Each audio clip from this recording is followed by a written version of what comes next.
Typically in these workshops, Ayaka or I might take a few questions off the top of people's minds. If you have questions about maybe application materials or essays, anything on your mind, we usually take those questions for about 10 minutes, and then we might spend the majority of the hour sort of group reviewing a few essays. I'd say that format has been incredibly beneficial for me. In fact, I think I'm pretty confident that I could say that I've seen over 100 essays that way and participating in that many workshops. But you know what? I am hoping to sort of switch it up tonight.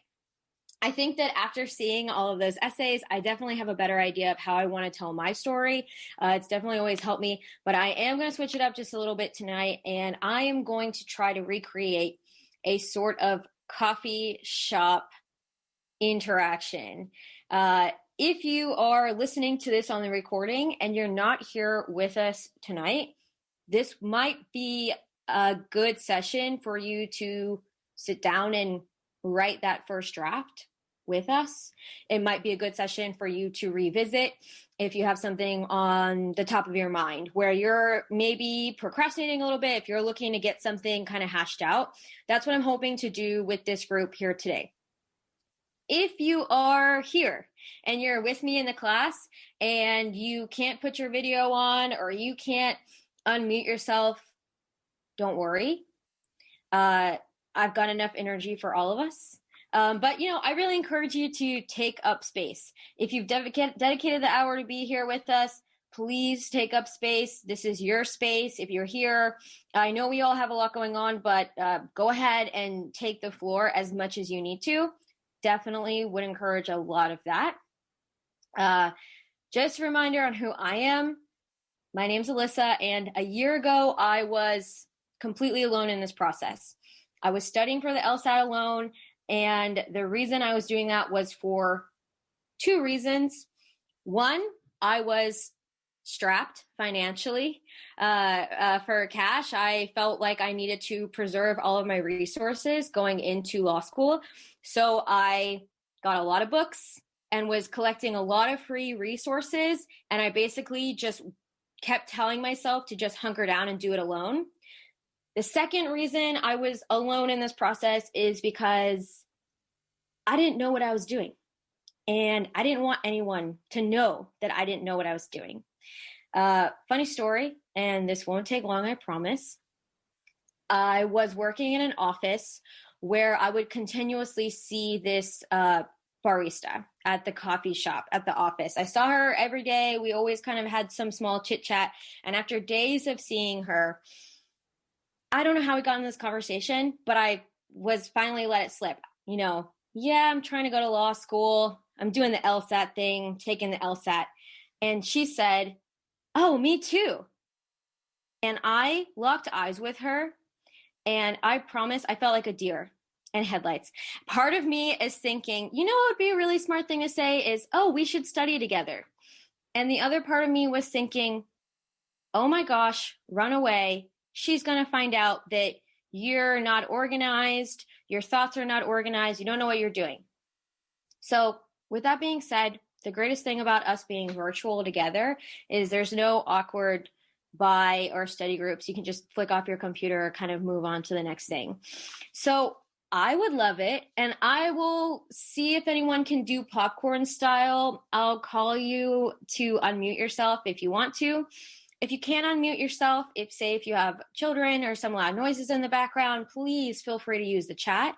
Please even feel free to, I know that sometimes people listen in maybe while they're out of shift at work. Go ahead and just write in the chat if you want. So this is what we're going to go around and say. Remember, coffee shop vibes. We're all meeting here, except no awkward goodbyes walking to our cars next to each other after we've already said goodbye in the parking lot. So if we could go around and just say where we're at in the essay process and maybe either a barrier that we're currently facing with writing that essay or something cloudy that's been kind of ruminating in our heads a little bit, and we're trying to get that thought out. So for example, you could say, my essay is written in my head, but I haven't gotten a chance to write it down yet. Or you could say, I have 3 essays written. I feel really solid about them. I have this idea to maybe add this into it. So we can all be in different places here. If there's something that I've realized going into this transition after a year ago being completely alone in the process, and now being in Steve's courses and working with Ayaka so much. I know, like, one-on-one, we're great study buddies, and we have our study groups that we've been in. The biggest lesson I've learned is that we're stronger together. And the more that I can talk and bounce my thoughts off of someone, the better it's going to make me. So let's see. Ariel says, I suffer from imposter syndrome whenever someone asks me about studying for the LSAT. LOL. It is so true. And it's so funny to believe that I was in that office space. That was pre-pandemic, that she's like, oh, me too. And it's absolutely, I feel that as well. We have someone here who says first week here and haven't started my essay. So first week in the courses, I'm assuming haven't started your essay. Fantastic. This is for you. I have a few essays myself, and yeah, I'm actually really excited to hear from everyone, because we might be each other's best secret weapons working together. So I'll get started. I have 2 essays written, and I feel good about them.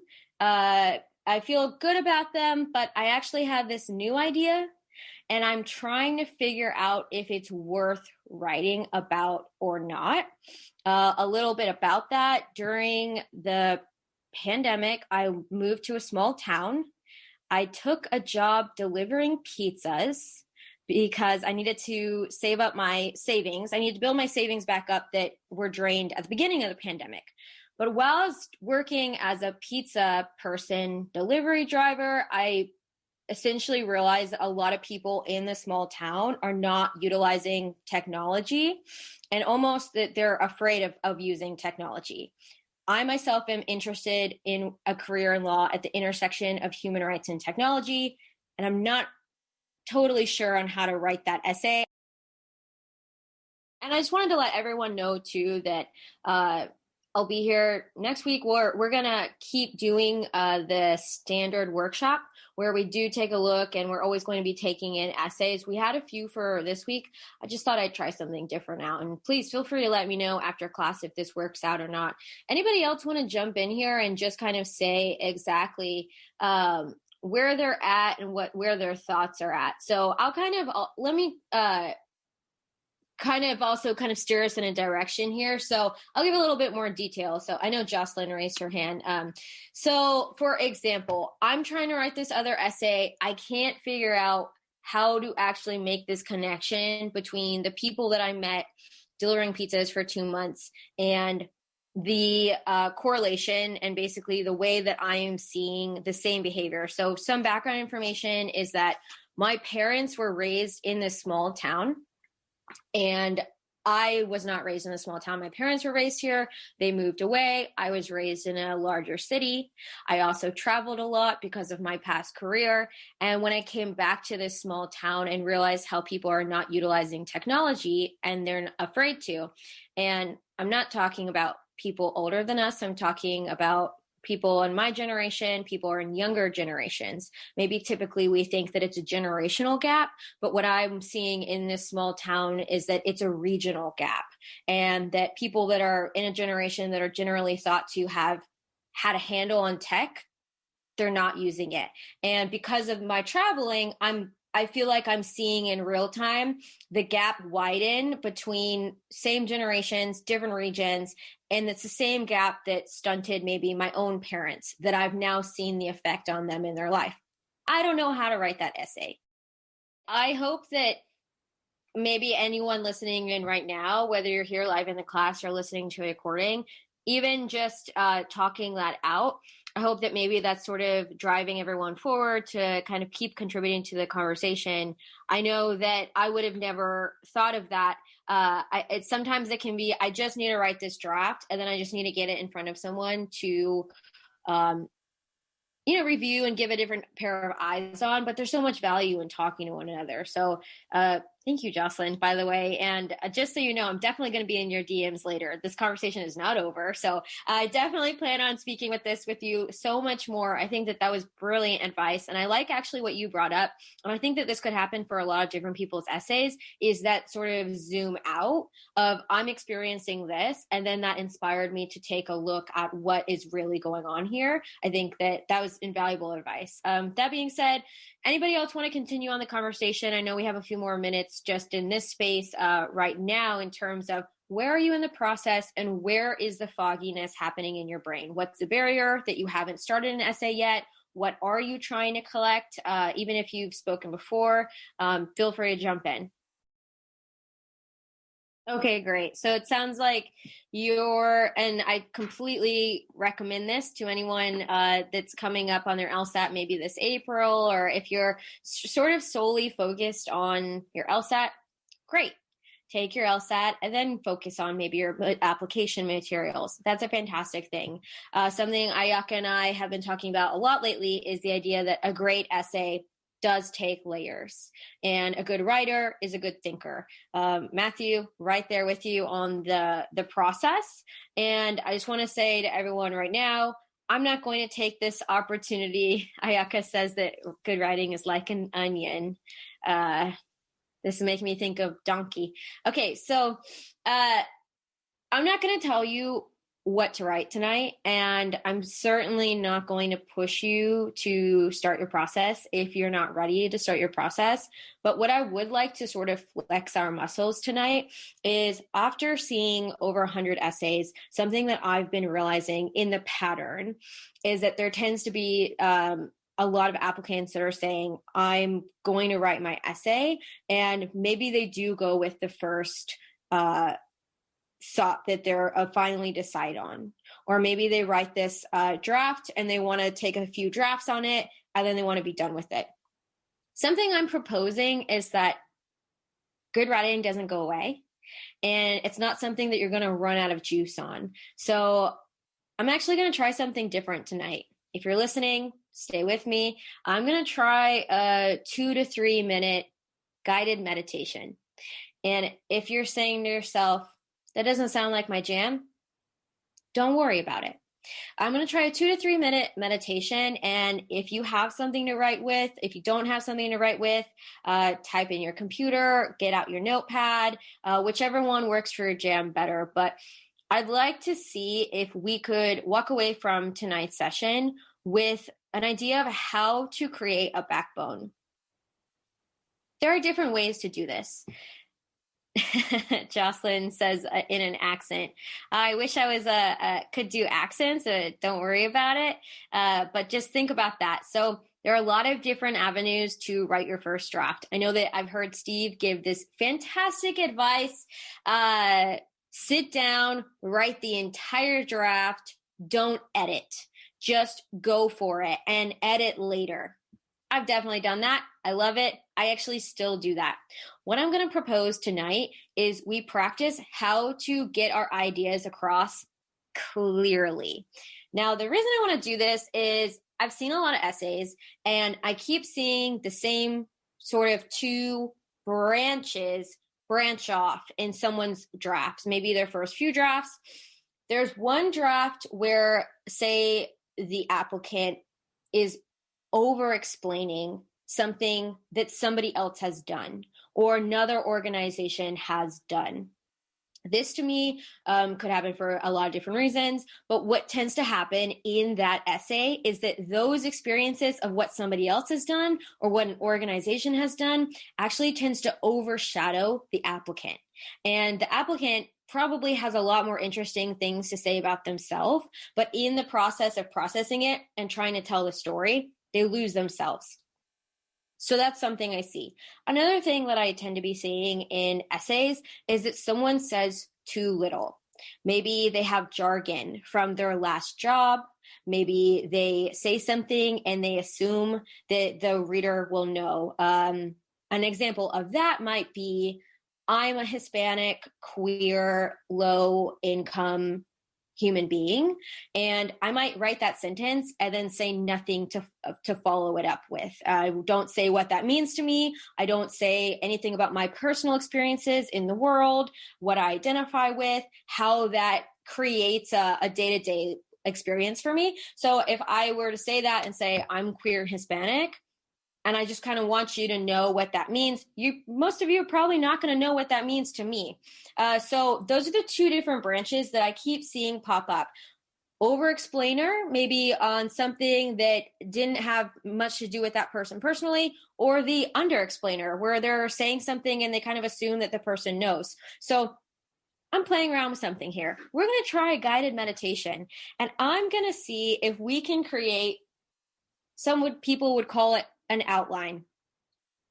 The goal of this is that every single person here could explain loosely a situation, the task that was required of them. What did you have to do in that situation? What actions did you personally take? And what was the result? And if you're familiar with this really cheesy method of figuring out how to tell a story, cool. If not, try to stick to this structure. What was the situation? Paint the portrait as clearly as you could. What was required of you? What did you have to do? What did you end up doing? And what was the result after that?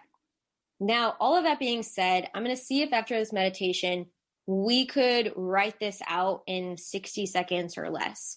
Some people call it an elevator line. If you were stuck in an elevator and you had to explain your situation, how do you get your message across clearly? I also want to circle back to something that Matthew brought up that was a fantastic point. Do I have to have something that I feel super passionate about? Does there have to be an intense happening in my life? Absolutely not. I bring up this example so many times. Steve himself has an interview with an admissions officer from the University of Maryland. And this is on his podcast almost 2 years ago. So that dates me on how long I've been consuming Steve's content, or it just makes me look like a fanatic. Pick one. So if you go and listen to this admissions officer, Steve says, "What's one of the greatest essays you've ever written?" The officer says it was about a person learning how to ride a bike.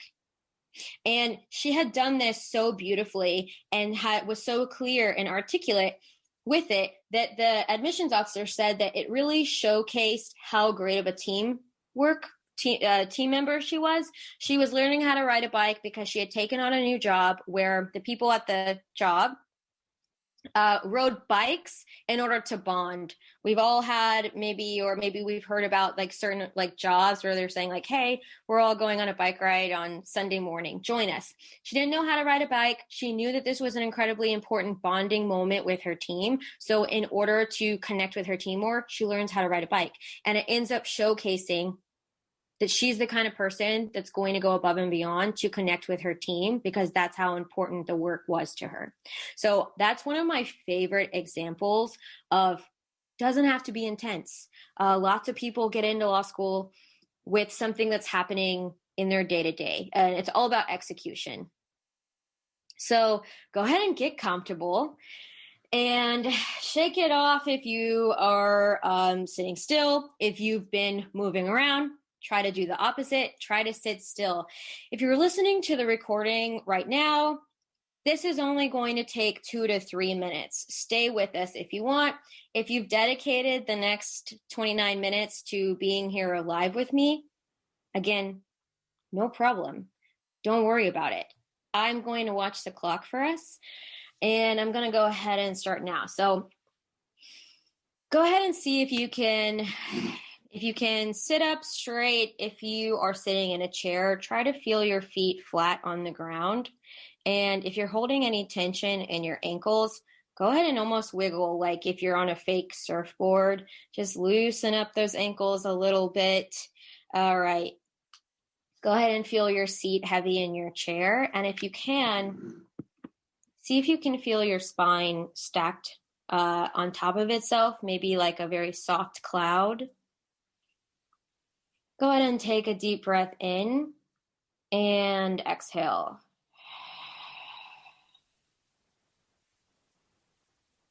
Try to close your eyes if you can, or keep a very soft focus on your eyes. I know that we might be in front of a screen, might not. Take another deep breath in. This time, feel a little bit more space in between your toes. And exhale if you can. Maybe if you can, feel your shoulders smile. If that cue doesn't sit right with you, just try to put the sensation of a smile on the outside of those shoulder heads. Feel your thigh bones get nice and heavy, lots of space in your hips. If you're feeling anxious, focus a little bit more on the exhale. If you're feeling tired or sleepy, focus a little bit more on the inhale. Go ahead and take a deep breath in. And let it all out. This time, go ahead and see if you can just do one more thing for me. Take the center of your ears and just bring it back just half an inch. And go ahead and lower your chin just half an inch. And if you do that, see if your back can't get a little bit taller. And then when that happens, you should find a little bit more space, maybe even in your armpits. And again, if you're feeling anxious, focus on this exhale. And if you're feeling a little sleepy or tired, maybe give a little bit more energy to the inhale. 1, 2, 3, take a deep breath in. And exhale. We're going to stay here for just 2 more minutes. Stay with me here. If you are, try to think that maybe imagine there's a person in front of you. Now they're non-threatening, this person. And you're going to think about what story you either need to tell or want to tell. This person in front of you, they are special because they believe what you say. You don't have to say more. You don't have to give more adjectives. If you say one sentence, this person in front of you wholeheartedly believes you the first time. So with that being said, we're going to take a deep breath, and I'm going to give you just about 30 seconds to tell them, explain your essay to them, explain what you're really trying to say. So take a breath in and exhale. Pretend that they say, "What happened? Tell me."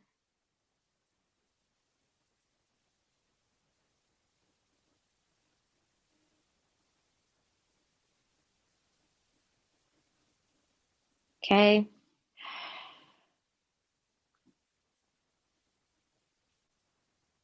Just 30 more seconds here. Take one more breath in, and let's say that they say, "I believe you."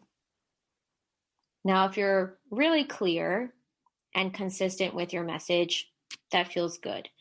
If you say what you just said and they say, "I believe you," and you feel a little tug in you, or you say, "That's not really what I meant to say," just try one more time. Take a deep breath in. And let's say that they are about to say, "I believe you." Say if you can tell them in about 3 to 4 sentences the entire essence of what you mean to say.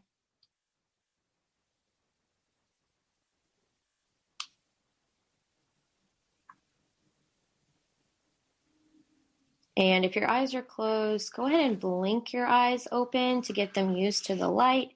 If your eyes are open, maybe just give yourself a little 80s head roll, kind of come back here. And I'm actually going to give everyone about 2 minutes to jot down those trees, the bare tree of your story. If you could tell someone as clear as possible and they believe everything you say, you don't have to explain more. And then you also are going to tell them exactly what they mean. So just take a minute or 2 to write that.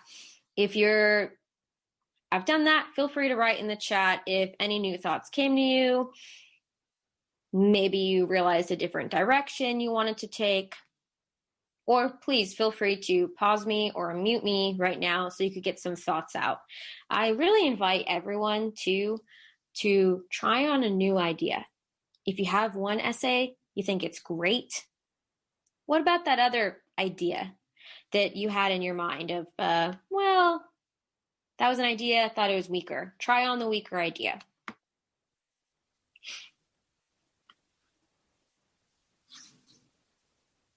Let's see. Shakira, I always love hearing from you. Where are you at with your process, and where are you at after that meditation? What are you sort of thinking, if you could kind of explain what's going on with your essays? That was so powerful of an opening. I actually died a little inside when you stopped. And I know I'd be really excited. Something that I just heard you say that was so clear as day is painting this picture of feeling really successful, having that change happen, and then rebuilding that success. I think that that's such a beautiful story, and that's such a beautiful place to go. Also, I love it's a very, you have experience in the workforce. Sometimes I hear people that they want to pull something from childhood if it feels like that was a more powerful moment to them. And there's a lot of powerful moments just in our day-to-day that we're experiencing. That was great. Thank you. Thank you so much for sharing. Anybody else sort of have a shift post meditation, or did anyone see how writing is a process that I've experienced that I need to give myself space to do it? If I'm crowded on either end, it comes out as though I was crowded. So giving myself space to write, always helpful. Connecting your thoughts and connecting your past experiences into why it is you're choosing to tell what you're choosing to tell. I learned something from Ayaka, and that she kind of shared with me, this is totally your idea, Ayaka, so you can jump in here, that it's the writer's job to control the reader's journey. You are showing the reader where you want to look. And it's such a tall order. Jocelyn, I know that personally, I was speaking during the meditation, but also trying to like meta have it on myself. And I realized that I want to connect these big ideas between being in the exact town that my parents were raised in. And my parents were not as well informed as maybe they could have been. They were not using the internet at the time that they were raising me. They were leaning into a lot of bad, poorly, not so great advertising that was saying like fast food, just because fast food is convenient, it must be good. They weren't like connecting to resources bigger than that. And as a consequence, I've seen a lot of the negative effects that lifestyle has had. And being in this town and seeing it firsthand, during the meditation, Jocelyn, though, just talking to that out with you, I kind of realized, well, what if I could take this a step farther and say, I investigated? I think that could take my essay to another level of not only saying, this is what I experienced, this is what I've seen firsthand. I've had a career where I've been able to live in these really big cities. And because of all of that, I did some investigations and I took a deep, hard look at what's going on here. And this is what I want to bring into those conversations in the classroom. So if I hadn't said this out with you, Jocelyn, that would have never happened. There's a lot of different language too. And I just want to say that I've even spoken about this with Ayaka. It's not always called a diversity statement. And the sort of statements that you'll probably hear a lot of us, I know, talk about during the courses we'll probably divide it into these two main essays where we're usually talking about personal statement and usually talking about diversity statement. A good way that I like to think of it is that, and Ayaka puts it so beautifully, is that a personal statement, you're kind of answering why law? Why are you trying to go to this school? And I like for it to answer another question of, can you make it through a 3-year program? are you going to, or however long the program is, are you going to add to their school, add to their metrics even? And a diversity statement might be how have maybe some past experiences you've had informed the way that you will contribute to the conversation physically in that classroom. It could be a variety of different things. Ayaka has a really great class on it from last Wednesday. That recording is up on diversity statements, but not all schools have a diversity statement. So your diversity statement might end up looking different, but a lot of us like to have both of them, but it's not necessary. And also totally use this course as welcome. And the LSAT, I have a feeling just even hearing you speak, I think that it kind of weirdly feels awful at first and then it doesn't, but it still does, but it doesn't. This happens a lot to a lot of applicants where they think they're applying for one cycle and then they do the next cycle or the next cycle. Very normal thing to happen. Anyone else is welcome to join in here. No, you don't have to redo everything if you don't want to. If you can read through everything and it feels relevant and it feels quality, then absolutely continue to send it. Of course, I would double check if there's anything in the essay that says, I don't know, something timeline wise that you might want to just go over, but I have a feeling that you have a pretty strong sense of what's in there. And if you feel that it paints an accurate portrait of you, you absolutely do not have to rewrite everything.